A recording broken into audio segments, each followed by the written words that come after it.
Hello everyone, आप देख रहे हैं मेरे YouTube channel study with Zeenat. Friends, आज हम करेंगे गुट निरपेक्षता क्या है, उसकी उपलब्धियां तथा असफलताएं। फ्रेंड्स, वेरी इंपॉर्टेंट टॉपिक है। अब चाहे किसी भी एग्जाम की प्रिपरेशन कर रहे हैं, इसमें से क्वेश्चन पूछा ही जाता है। तो स्टार्ट करते हैं, लेट्स गेट स्टार्ट। ये किस किस वे में क्वेश्चन पूछा जाएगा वो देख लेते हैं। गुट निरपेक्षता क्या है, उसकी उपलब्धियां तथा असफलताएं। गुट निरपेक्षता क्या है, विश्व शांति बनाए रखने में ये कितना प्रभावशाली शुद्ध है, या अंतर्राष्ट्रीय राजनीति में संलग्न राष्ट्रों की भूमिका पर प्रकाश डाली। फ्रेंड, किसी भी वे में आए क्वेश्चन आपको आंसर क्या लिखना है कि उपलब्धि और असफलताएं पूछा जाए या भूमिका पूछी जाए या प्रभावशाली सिद्ध हो, ये किसी भी वे में क्वेश्चन पूछा जाए तो आपको आंसर ये लिखना है। स्टार्ट करते हैं, लेट्स गेट स्टार्ट। गुट निरपेक्षता का उदय, फर्स्ट ऑफ ऑल लिखेंगे गुट निरपेक्षता का उदय कैसे हुआ। द्वितीय विश्व युद्ध के पश्चात विश्व दो विरोधी गुटों में सोवियत संघ और अमेरिकी गुट में विभक्त हो चुका था, और दूसरी तरफ एशिया एवं अफ्रीका के राष्ट्रों का स्वतंत्र अस्तित्व उभरने लगा था, और अमेरिकी गुट एशिया के इन नवोदित राष्ट्रों पर तरह तरह के दबाव डाल रहा था ताकि वे उसके गुट में शामिल हो सके। लेकिन एशिया के अधिकांश राष्ट्र पश्चिमी देशों की गुटबंदी में विश्वास नहीं करते थे। वे सोवियत साम्यवाद और अमेरिका पूंजीवाद दोनों को अस्वीकार करते थे। वे अपने आप को किसी वाद के साथ संबंध नहीं करना चाहते थे, और उनका विश्वास था कि उनके प्रदेश विश्व की तीसरी शक्ति हो सकते थे, और जो गुट के विभाजन को अधिक जटिल संतुलन में परिणत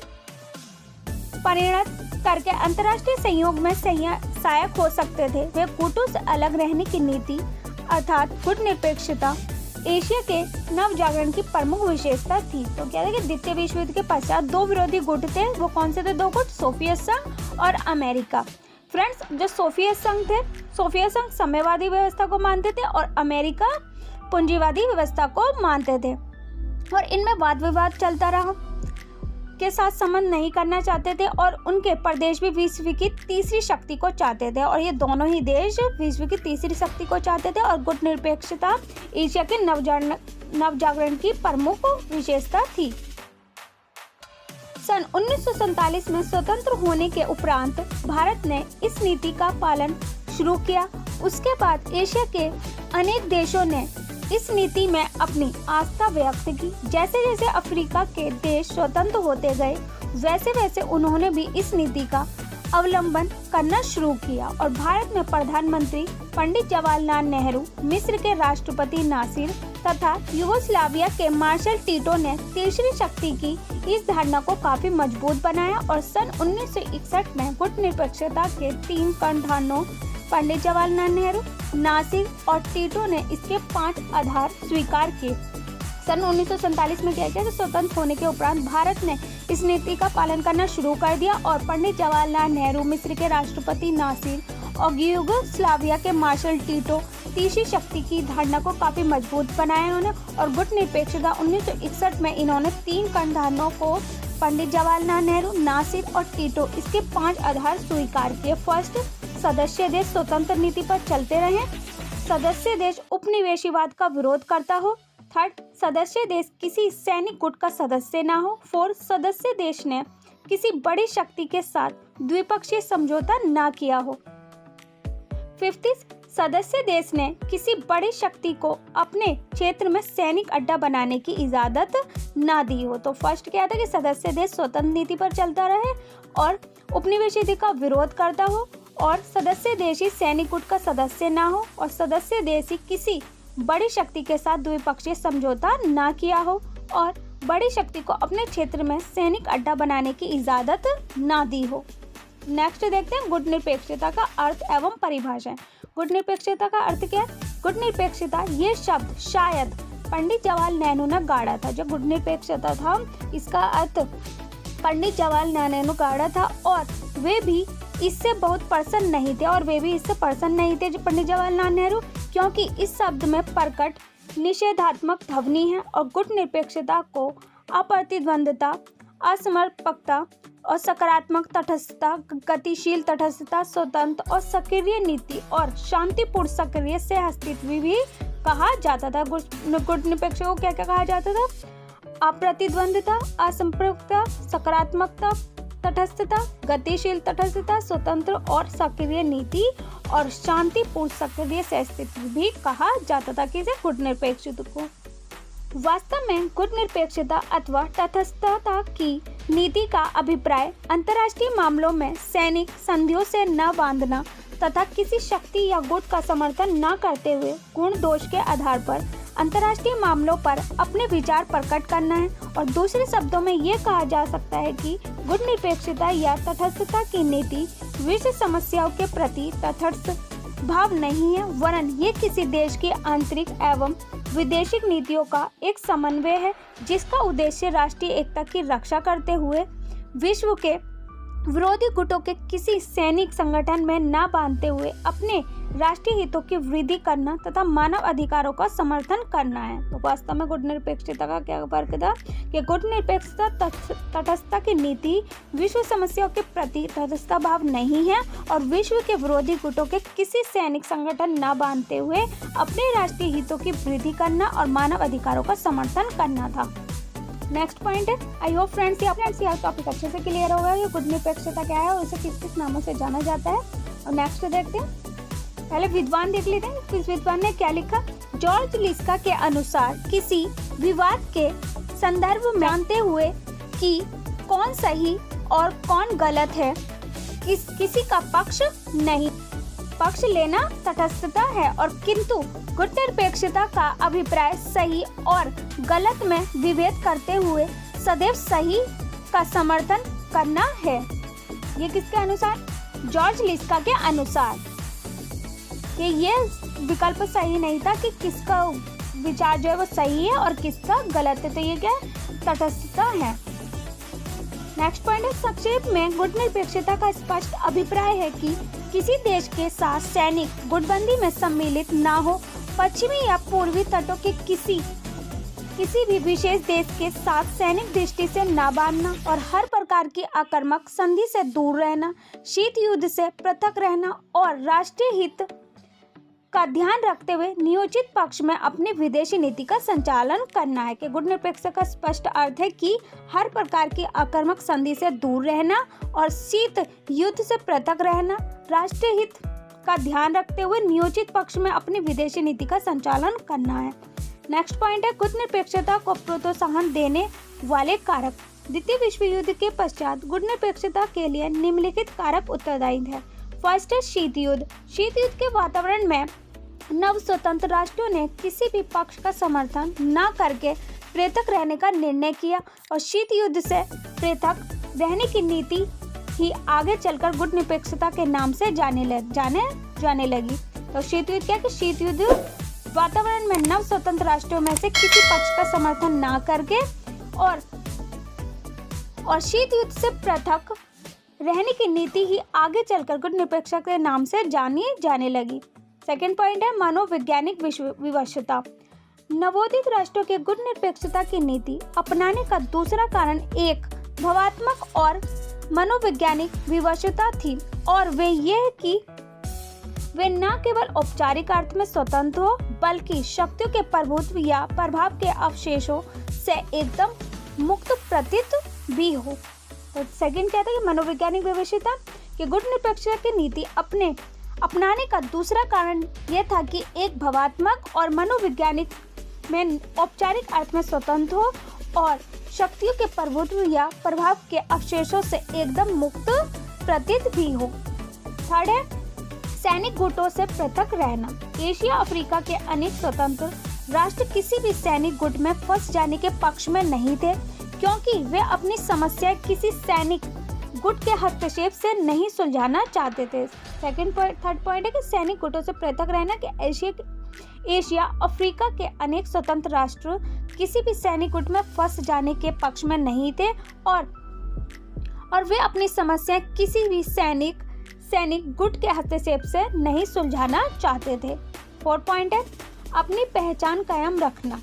नवोदित राष्ट्रों को ऐसा लगा कि गुटनिरपेक्षता उनके लिए विशेष दोनों गुटों के वैचारिक संघर्ष के रूप में अपने पृथक और विशिष्ट वैचारिक स्वरूप को बनाए रखने का साधन थी, और वे अपने राजनीतिक, आर्थिक, सांस्कृतिक और सामाजिक संस्थाओं के पृथक स्वरूप को बनाए रखना चाहते थे। फोर्थ है कि गुटनिरपेक्षता अपने दोनों गुटों के वैचारिक और संघर्ष के रूप में अपने पृथक और वैचारिक स्वरूप को बनाए रखने का साधन थी और राजनीतिक, आर्थिक, सांस्कृतिक और सामाजिक संस्थाओं को बनाए रखना चाहती थी।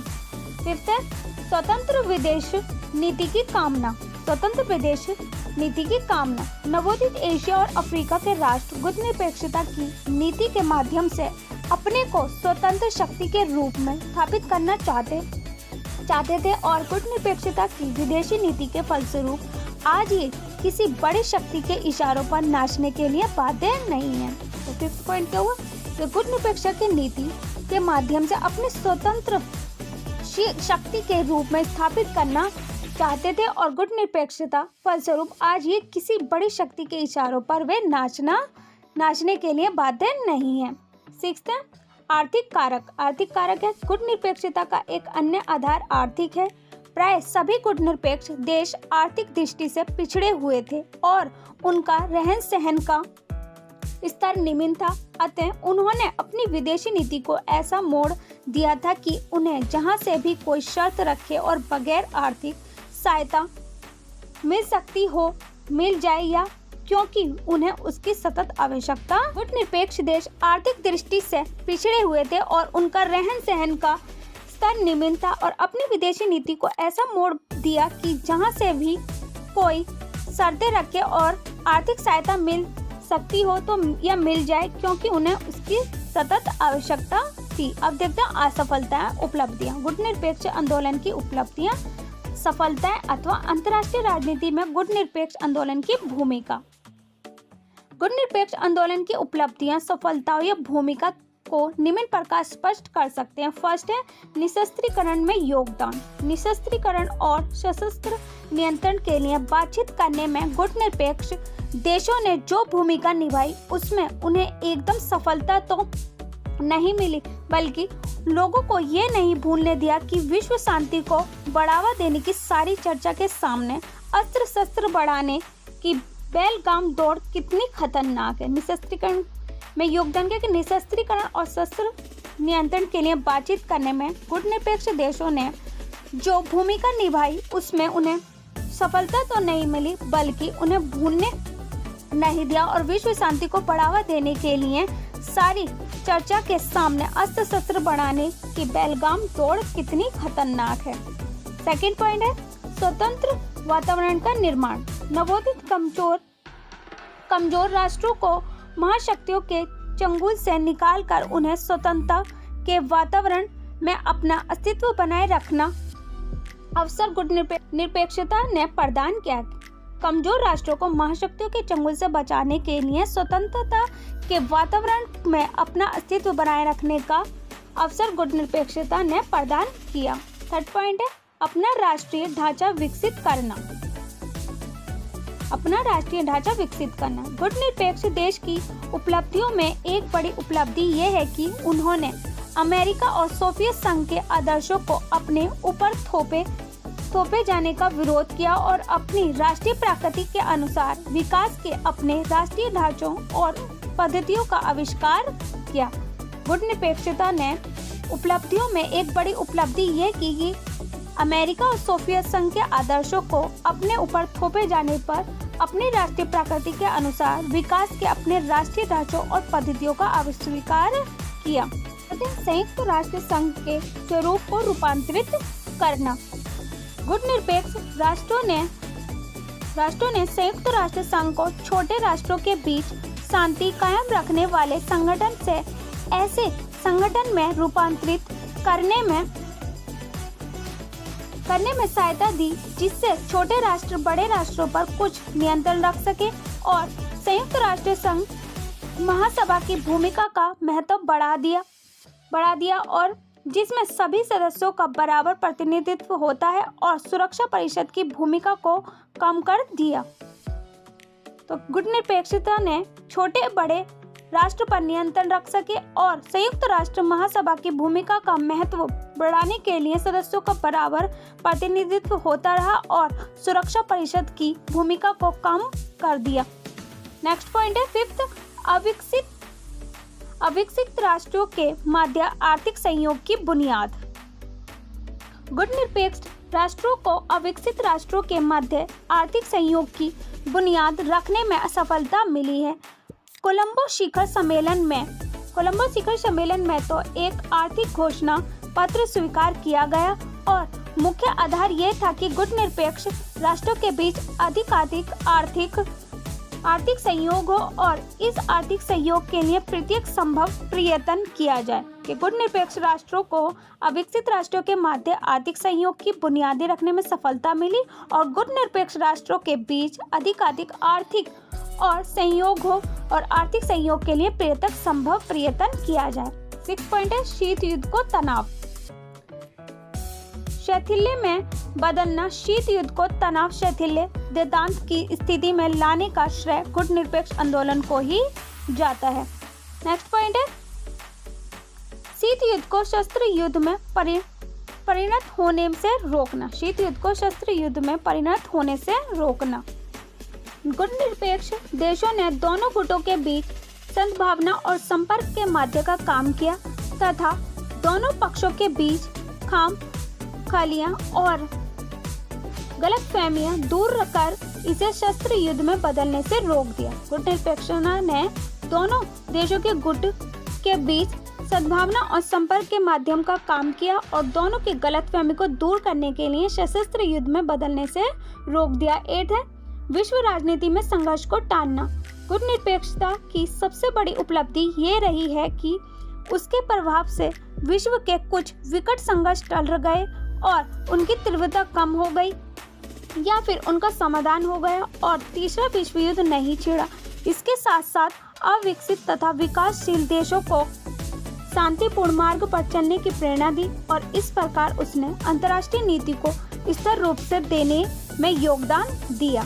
तो गुटनिरपेक्षता की सबसे बड़ी उपलब्धि क्या है कि तीसरा विश्व युद्ध नहीं छिड़ा और इसके साथ साथ उन्होंने अविकसित तथा विकासशील देशों के बीच शांति मार्ग चलाने की प्रेरणा की और इस प्रकार उसने अंतर्राष्ट्रीय नीति को स्थिर रूप देने में योगदान दिया। अब देखते हैं विफलताएं या असफलताएं। गुटनिरपेक्ष आंदोलन की विफलता या असफलता है। इस संबंध में आलोचक निम्नलिखित तर्क देते हैं। फर्स्ट है अवसरवादी और काम निकालने की नीति। आलोचकों के अनुसार गुटनिरपेक्षता एक अवसरवाद और काम निकालने वाली नीति होकर रह गई और गुटनिरपेक्ष देश सिद्धांतहीन है। ये देश दोनों गुटों से अधिकाधिक लाभ प्राप्त करने का और जिसका पल्ला भारी हो उसकी और मिल जाने का ध्येय है। तो गुटनिरपेक्षता क्या है कि गुटनिरपेक्ष आलोचकों के अनुसार गुटनिरपेक्ष एक अवसरवाद और काम निकालने वाली नीति होकर रह गया और दोनों ही गुटों के बीच अधिकाधिक लाभ प्राप्त करने के लिए जिसका पल्ला भारी हो उसको मिल जाने का ध्येय रखते रहे। नेक्स्ट है संकुचित नीति। गुटनिरपेक्षता का दायरा बहुत सीमित है। सारी नीति गुटों की राजनीति के आसपास घूमती है और बनने की कोशिश करना है या दोनों से अलग रहते हुए एक के केवल इतने समीप जाने का प्रयत्न करना है कि दूसरा बुरा ना माने और यदि दूसरे के बुरा मानने का डर है तो पहले से नाप तोल कर दूर हटना या बारी बारी से पास जाना या दूर हटना, यही गुटनिरपेक्षता की नीति है। तो गुटनिरपेक्षता क्या है? गुटनिरपेक्षता का दायरा बहुत सीमित है और ये न केवल इतने समीप जाने का प्रयत्न करना ही, दूसरा बुरा ना माने और यदि दूसरे के बुरा मानने का डर है तो नाप तोल को दूर करना और बारी बारी से पास जाना या दूर हटना गुटनिरपेक्षता की नीति है या शैली है। नेक्स्ट है बुनियादी एकता का अभाव। निरपेक्ष राष्ट्रों में बुनियादी एकता का अभाव है और समृद्ध राष्ट्रों के शोषण के विरुद्ध मोर्चाबंदी करना तो दूर की वे आपस में भी एक दूसरे की सहायता करने की ठोस योजना नहीं बना सके। फोर्थ है बाह्य सहायता पर निर्भर। गुटनिरपेक्ष देशों की बड़ी विफलता यही रही कि वे भारी आर्थिक और बाह्य सहायता पर बुरी तरह निर्भर है और सहायता प्रतीत करने के लिए महाशक्तियों का मुंह ताकना पड़ता है और उनकी शर्तें भी माननी पड़ती हैं। गुटनिरपेक्षता का भली भांति पालन नहीं हो पाता है। तो गुटनिरपेक्षता का एक बड़ी विफलता का कारण है और बाहरी आर्थिक व बाह्य सफलता पर निर्भर है और सहायता प्राप्ति करने के लिए महाशक्तियों का मुंह ताकना पड़ता है और उनकी शर्तें भी माननी पड़ती हैं, तो गुट निरपेक्षता का भली भांति पालन नहीं हो पाता है। फिफ्थ, नामात्र की गुट निरपेक्षता। गुट निरपेक्षता नामात्र की है। गुट निरपेक्ष आंदोलन के अधिकांश सदस्य किसी न किसी गुट से संबंध हैं। तो फिफ्थ कारण क्या था कि गुट निरपेक्ष नामात्र है और गुट निरपेक्ष आंदोलन के अधिकांश सदस्य किसी न किसी गुट से संबंधित हैं। नेक्स्ट है चुनौतियां अथवा समस्याएं। गुट निरपेक्ष आंदोलन की चुनौतियां अथवा समस्याएं। गुट निरपेक्ष आंदोलन को आज अनेक चुनौतियों का सामना करना पड़ रहा है, जिसमें से प्रमुख निम्नलिखित हैं। फर्स्ट है सैनिक दबाव। महाशक्तियां गुट निरपेक्ष देशों पर सैनिक दबाव डालती रहती हैं और अपने प्रभाव क्षेत्र का विस्तार करने के लिए महाशक्तियां गुट निरपेक्षता की नीति अपनाने वाले देशों को अपने सैनिक संगठनों के माध्यम से घेरने की कोशिश करती हैं और भारत जैसे गुट निरपेक्ष देश के विरुद्ध अमेरिका पाकिस्तान को सशस्त्रों से सुसज्जित करता है। तो महाशक्तियां क्या करती हैं? गुट निरपेक्ष देशों पर सैनिक दबाव डालती रहती हैं और सैनिक संगठनों के माध्यम से घेरने की कोशिश करती रहती हैं और भारत जैसे देशों में गुट निरपेक्ष देश के विरुद्ध अमेरिका पाकिस्तान को सशस्त्र से सुसज्जित करता है। देशों में पारस्परिक तनाव एवं वैमनस्य। गुट निरपेक्ष देश पर्याप्त रूप से संगठित नहीं है और उनमें तनाव और भयंकर विवाद उभरते रहे हैं। उदाहरण के लिए भारत और बांग्लादेश दोनों ही गुट निरपेक्षता के समर्थक हैं, लेकिन कोलंबो शिखर सम्मेलन में बांग्लादेश ने भारत के साथ गंगा के पानी के बंटवारे के प्रश्नों को उठाकर दुनिया के सामने अपने आपसी तनाव का ही प्रकटीकरण किया।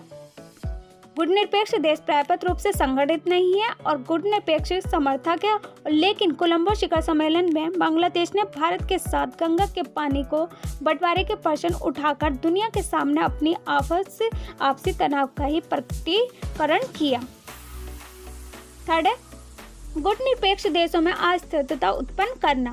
महाशक्तियां गुट निरपेक्ष देशों में हस्तक्षेप करती रहती हैं और अपने गुप्तचरों के माध्यम से अस्थिरता लाने के प्रयास करती हैं और क्यूबा जैसे गुट निरपेक्ष देशों में अमेरिका ने CIA के माध्यम से फिदेल कास्त्रो सरकार को गिरने की बार कोशिश की और चिली के राष्ट्रपति रोलेंडे की हत्या में CIA का हाथ था। महाशक्तियां गुट निरपेक्ष देशों में हस्तक्षेप करती रहती हैं और गुप्तचरों के माध्यम से ही अस्थिरता लाने के प्रयास करती रहीं और क्यूबा जैसे गुट निरपेक्ष देशों में अमेरिका ने CIA के माध्यम से फिदेल कास्त्रो सरकार को गिराने की बार कोशिश की और चिली के राष्ट्रपति रोलेंड की हत्या में CIA का हाथ था। फोर्थ है ये मात्र एक नैतिक आंदोलन। गुट निरपेक्ष आंदोलन नैतिक अपील सा लगता है, लेकिन ये मानवता की रक्षा की आवाज बुलंद कर सकता है, किंतु शस्त्रों द्वारा शांति स्थापित नहीं कर सकता, आक्रमणों का प्राप्ति नहीं कर सकता और गुट निरपेक्ष आंदोलन अफगानिस्तान में सोवियत संघ के हस्तक्षेप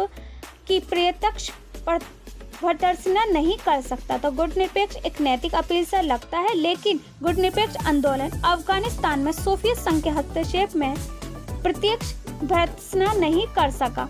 नेक्स्ट है आर्थिक पिछड़ापन। आर्थिक पिछड़ापन क्या है? गुट निरपेक्ष देश आर्थिक दृष्टि से पिछड़े हुए हैं और इन देशों को अपने आर्थिक विकास के लिए महाशक्तियों पर निर्भर रहना पड़ता है और महाशक्तियां आर्थिक लालच देकर इन छोटे और कमजोर गुट निरपेक्ष देशों का शोषण करती हैं और वे इन्हें आर्थिक सहायता का लुभावना मुंह दिखाकर उन्हें अपने गुट में बांधने का प्रयत्न करते हैं। क्या कि गुट निरपेक्ष देश आर्थिक दृष्टि से पिछड़े हुए हैं और ये छोटे और कमजोर गुट निरपेक्ष देशों का शोषण करती हैं और इन्हें आर्थिक सहायता का लुभावना मुंह दिखाकर उन्हें अपने गुट में बांधने का प्रयत्न करती हैं। तो फ्रेंड्स, इस वीडियो में हमने क्या देखा, गुट निरपेक्षता क्या है, उसकी उपलब्धियां अथवा असफलताएं, समस्याएं। तो आई होप फ्रेंड्स आपको मेरी वीडियो पसंद आई हो। मेरी वीडियो कैसी लगी कमेंट्स बॉक्स में लिखकर जरूर बताना। If you like the video so don't forget to like, share and subscribe my channel and hit the bell icon और इसे अपने फ्रेंड्सों के साथ भी शेयर करें ताकि इस वीडियो को प्रॉफिट उन्हें भी हो। और आपको नेक्स्ट कौन से टॉपिक पर वीडियो चाहिए मुझे कमेंट्स बॉक्स में लिखकर बता सकते हैं फ्रेंड्स।